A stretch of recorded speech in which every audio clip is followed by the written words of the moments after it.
Is this all real? Or is it just happening inside my head? Of course it's happening inside your head, Harry. Why should that mean that it's not real?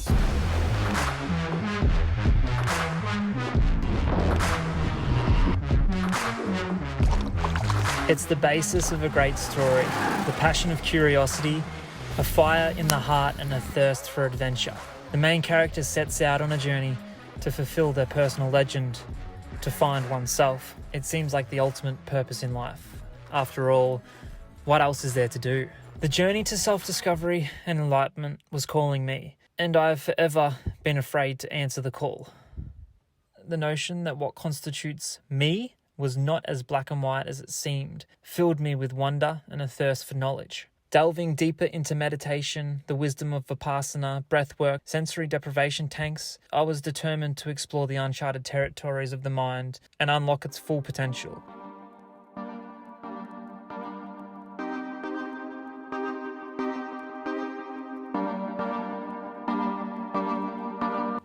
Know thyself can be great advice, but can we actually really know who we are?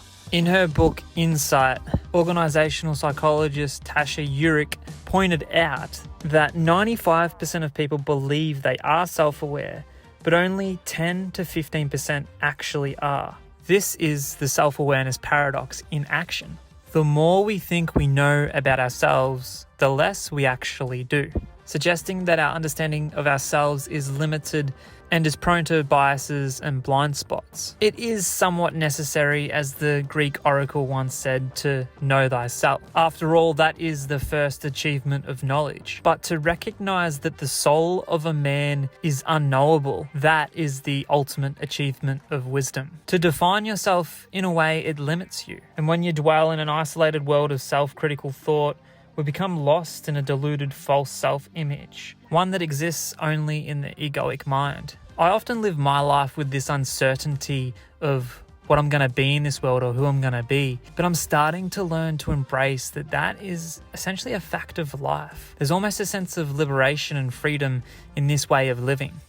You see, self-awareness can help us tap into what we want to be, but then that's the paradox of it. We can get trapped in the identity of being just one thing and not changing when the time comes. We get accustomed to the labels and the box we trap ourselves in because we start to identify with the idea or the label of who we are. Our egoic mind doesn't want to lose that identity and hold on to it, and we essentially trap ourselves in a box.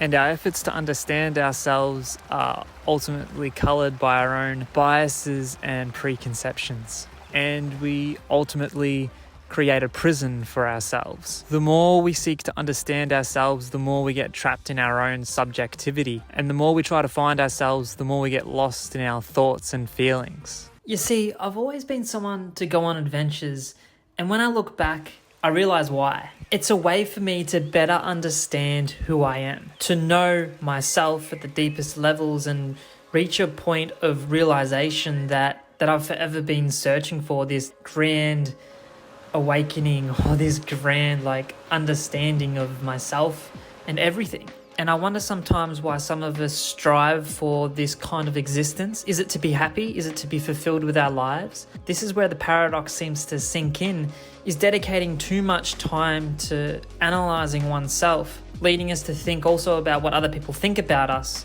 We end up getting stuck in our heads so much that it creates a whole nother problem. And when we're focused on striving to be so self-aware, we're only focused on ourselves, and it's kind of this ego-centered, selfish act. And on my journey personally, I got to a point where all I was concerned about was my inner world and nothing else. Became so disconnected from the world around me, and I was just moaning and groaning about all my problems, and I was completely centered on my world and me and my problems and nothing else. And when I come to the point of facing the facts that potentially all of this is meaningless, I started delving deeper into this dark void of a nihilistic worldview, leaving me to feel obsessed about everything that was happening in my life, spending way too much time analysing how things have happened in my life rather than spending that time being in the moment and enjoying it. And this resulted in a feeling of isolation, spending much of my time isolated from others, and a lot of time thinking alone by myself about my problems. What I was doing, I was just getting trapped in my own thoughts and ideas and creating problems out of them.